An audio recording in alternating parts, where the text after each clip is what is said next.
এক মিষ্টি ব্যবসায়ীর ছেলে থেকে হয়ে উঠেছেন বন্ধন ব্যাংকের কর্ণধার। দুধ বিক্রেতা থেকে কোটিপতি হওয়ার এই গল্প অনেকের কাছেই আজ ইন্সপিরেশন। জানেন কার কথা বলছি? এই মুহূর্তে তিনি দেশের অন্যতম বৃহৎ বেসরকারি ব্যাংকের কর্ণধার, যার মোট সম্পত্তির পরিমাণ 2,17,000 কোটি টাকা। তিনি আর কেউ নন, তার নাম চন্দ্রশেখর ঘোষ, বন্ধন ব্যাংকের ম্যানেজিং ডিরেক্টর ও সিইও। কর্পোরেট জগতে সম্ভবত তার চেয়ে বেশি বাঙালি পার্সন মিলবে না। সাহেবি কেতাতেও একেবারে পুরো দস্তুর বাঙালি। তার জন্ম ত্রিপুরাতে, পরিবারের শেকড় পূর্ববঙ্গে। তার পড়াশোনায় মিশে গিয়েছে দুই বাংলা। বাবার মিষ্টির দোকান দেখেই ছোট থেকে বড় হয়েছেন তিনি। স্কুলে যাওয়ার আগে বাবার মিষ্টির দোকানে কাজ করতেন। স্কুল জীবন সম্পূর্ণ করে উচ্চশিক্ষার জন্য বাংলাদেশে চলে যান চন্দ্রশেখর।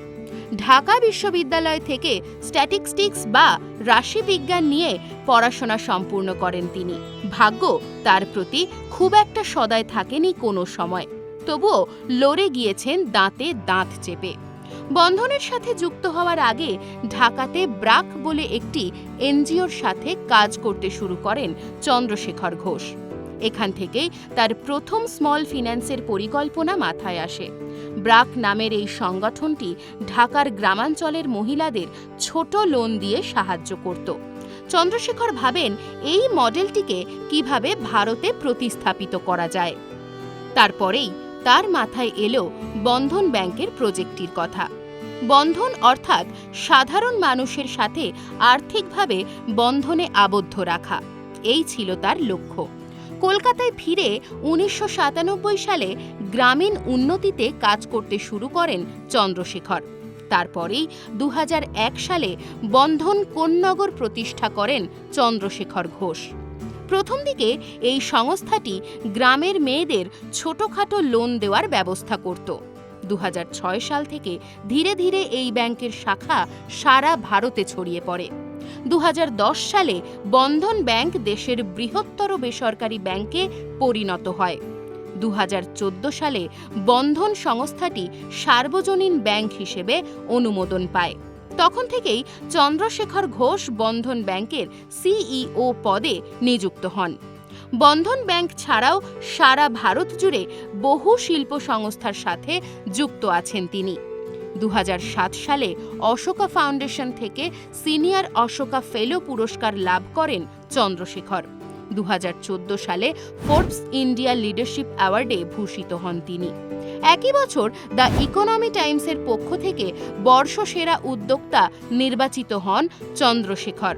2018 থেকে 19 সালে বিজনেস স্ট্যান্ডার্ডের পক্ষ থেকে বর্ষসেরা ব্যাংকার নির্বাচিত হন। চন্দ্রশেখর ঘোষের এই সাফল্য উদাহরণ হিসেবে থেকে যাবে দেশের কাছে। তার সংকল্প এবং অধ্যাবসায় অনেককেই শক্তি দেয় জীবনে কিছু করে দেখানোর। শুরু করেছিলেন একটি ছোট্ট লোন দেওয়ার প্রতিষ্ঠান থেকে, যা এখন একটি বড় ব্যাংকে রূপান্তরিত হয়েছে।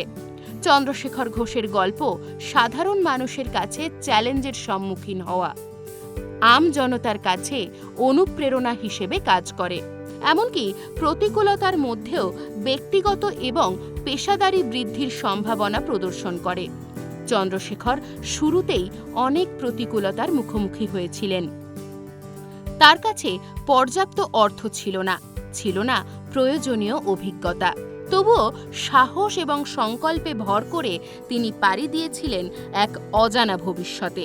শুধু তার সঙ্গী ছিল অদম্য জেদ আর নিষ্ঠা। আজ ভারতীয় শিল্পপতিদের মধ্যে এক আসনে বসানো হয় এই চন্দ্রশেখর ঘোষ মহাশয়কে।